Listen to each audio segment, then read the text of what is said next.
In this session, you should have been given your role that you're going to play, and you're going to start working together as a faction. You're going to see who's on your team and who you might want to join if you happen to be one of probably the largest single group or those who are yet to be determined on who they're going to be. Following this, we're going to talk about the basic session management of the course as it moves forward into the active stages. This prep session is really dedicated to getting to know who your new character is. You'll see that in most cases, if not all, you'll have a name. It's probably not a historical person, other than if you happen to be John Cotton or Winthrop. Other than that, you're kind of a composite of people, kind of a historical amalgam of what somebody who would have held these views would have looked like. You should familiarize yourself with the brief biography of this character because, at least over the next several sessions, this is going to be who you are, at least personifying to a certain extent. You'll also see that you're going to be attached to a faction or are not attached to a faction and might want to figure out which faction you'd want to join if possible. It's also important to note that the pastor is going to run the first half of the class sessions while Winthrop will run the second half. The first pastor, Winthrop, and the first friend of Anne also should use some of this time to discuss upcoming sessions together to ensure adequate time for proposed talks and legislation other than what's already outlined for them. It's also recommended, but not required, that the first friend of Anne and Winthrop give a heads up on most optional legislation to the other side to at least allow for them to give a rebuttal if necessary. Because if there's going to be a vote, people don't want to feel like something's been pulled out from underneath them necessarily. So get to know who your role is and what the best place for you going forward is. Make sure that if you don't have a faction, you figure out which one might be the best for you to start courting before too long. And if you do have a faction and you have several unassigned roles or speeches that need to be given, try to figure out earlier than later when those should be given. In your character packet, you'll also realize very quickly that the name that you got is an odd one, at least most of the time compared to a lot of others. The Puritans tried to rid themselves of anything that resembled a Catholic practice. This actually extended to the names of children. Instead of naming children after popular saints, the Puritans tended to name their children after virtues or biblical phrases that they hoped their child might emulate and kind of then take on as their new identity. While some of these names are common today, such as charity, many others are not. Some are even brief sentences, such as farewell or fly fornication or has descendants. I didn't give any of you any of these names, but they aren't uncommon.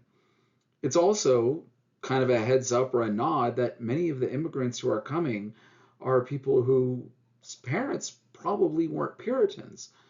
And as such, if they didn't come from a line of other Puritans, their names would be much more traditional, that is, English names, instead of this new sort of Puritan virtue naming that existed at this time. In addition to seeing who your character is, it's also important to note how sessions will be managed once the game begins. Every session will have two parts. Earlier on, the sessions will be a lot more heavy on the educational meetings, that church part. And later, there'll be more time given to the general court that is going to happen. Now, individual times might vary. It's not that there's a clear one-for-one tied in within any of that as well. It's also important to understand that not the same person runs either of these. The church half is going to be run by the first pastor, as he is the head of the Church of Boston, and all of the other sort of pastors are underneath him. It makes the most sense that he would run this part of the meeting. He'll call on people, he'll tell them who's next, and he will call for a vote. The second half is a general court. It is a civil court. So it would make sense that the governor who happens to be Winthrop, will be the one who's in charge of this part. Now, how the voting takes place is entirely up to the first pastor or Winthrop in their respective sessions. It might be that they want to go through a checklist and ask all of the voting eligible members, do you support or do you oppose, yay, nay, going through all of that with a roll call. It might just be a show of hands, or it might be a secret ballot if that's how they want to do things as well. Most pieces of legislation, majority wins. There will be a few pieces of legislation, though, generally ones that have been deemed a little more radical, that a 2/3 vote will be necessary. It's also possible that how these particular cases, with needing a higher threshold to pass, either the first pastor or Winthrop might choose to take a vote a little bit differently. It's important to understand that how you're going to look and appeal to these is different. It's also very important for both of them to run fairly and to be perceived as such, as there is the threat of the Friends of Anne's faction leaving Boston and going either to Connecticut or Rhode Island, which would actually not be a very positive thing for Bostonian society and for Winthrop in particular. So different factions are known and the legislation is known, but there might be opportunities for a faction leader to say, hey, I also have this other piece of business. Generally speaking, if you don't see a very clear indication, if it's dealing with a religious matter, it'll go in front of the congregational meeting. If it's going with a civil matter, it's going to go in front of the general court. Some issues kind of wobble on both sides of those, and it might be up to both Winthrop and the pastor to discuss which session that might belong to properly. So use your time wisely. Familiarize yourself with all of the material. Read the book, read the supplement, read your character game packets, and be ready to go when we hit session 1. That'll make life go a lot easier. And the more you are familiarized with these questions and thoughts and what's going to happen next, the more enjoyment you'll get out of this game because you won't feel quite as lost.